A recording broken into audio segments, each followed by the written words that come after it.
Oh, hey, you showed up. Just let me set these down. Hello, everyone. It is week 3. It is very, very sad week because it is the week that we say goodbye to Christian Grey and her loving 50 Shades of Grey trilogy. And it's been an awesome ride, and I just kind of want it not to be over. I want her to continue, and I'm just going to sit here and hope and pray that E.L. James will have mercy on our souls and fill us with more Christian Grey, because that's what everybody really wants. But until then, we have to say goodbye, and we have to move on with our summer initiative. So we will say farewell to our beautiful, beautiful man by reviewing 50 Shades Freed. So where do we start off with 50 Shades Freed? Well, you could probably start by reading the book and realizing you've heard this story before. I know the story. Wait a minute, where have I heard that before? Light bulb should go off, because this book is Breaking Dawn rewritten with the names Christian and Bella. And yes, I have learned that this was fan fiction, and I understand that it's supposed to be based off it. I feel like this book is Breaking Dawn. Everything that happens, spoiler alert, will happen in this book, okay?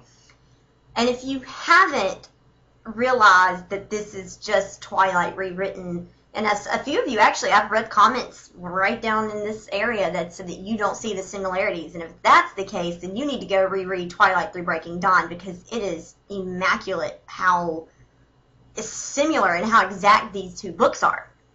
Now, does this book live up to the hype?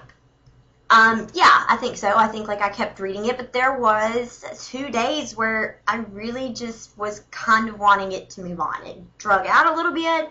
They keep going over the Anastasia. Am I enough for him? Can I give him everything he wants? And at this point, I feel like you're married to Christian. You got your man. A man that every woman would love to freaking have. Quit complaining and be whatever this man wants you to be.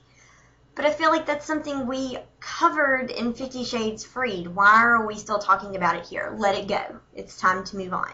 And they do move on, and I think it lives up to the hype, and I think she did a great job of closing out the story. This book actually has a lot of action in it. We kind of move really quickly through the wedding and into the honeymoon, and we see that Christian is letting go of Anastasia and learning to trust her a little more, make her own decisions, and pretty much act her age at this point. But we leave 50 Shades Freed knowing that Anastasia's editor, boss guy, is after her to kill her. And it actually ends up being this really cool, full backstory of why he's been after Christian Grey this entire time. They blow up Charlie Tango. They break into his house. A lot of things happen. I don't want to spoil everything for you. And as it moves along, they end up buying a house. There could be a baby in the future. Wink, wink, wink. And it plays out just like Breaking Dawn. And in the very end of the book, we go into the epilogue, and she even went so far as to start writing from Christian's point of view back in 50 Shades of Grey, exactly like Stephanie Myers did from Edwards. If you've not seen that, you can actually go online and find it. But she started rewriting, and it leaked, and she refused to write anymore. But this is exactly what E.L. James did. And if you don't like Twilight, you won't like this book. If you have loved Twilight and you're a twihard like me and you're at every midnight premiere and you own 10,000 Edward shirts, some earrings, possibly some vampire teeth, it happens, I know, I'm one of them, then you're going to love this series, because this is probably my second favorite series I've ever read, and it's after Twilight. So it's Twilight, 50 Shades of Grey trilogy, and Hunger Games. What can I say? I like my books. But I feel like everybody would love this, and I think everybody should definitely read it. I'm making this video a little bit shorter than usual because I feel like if I say too much about this book, it's going to ruin it for you. And for those of you who have a life, who have kids, who work, who just, it's hard just to find 5 minutes of spare time to sit down and enjoy a good book, you may not have kept up, and therefore too much about this one, because it is packed with information. It's going to ruin it. So I'm going to keep this video short and sweet, and hope that you've all kept up.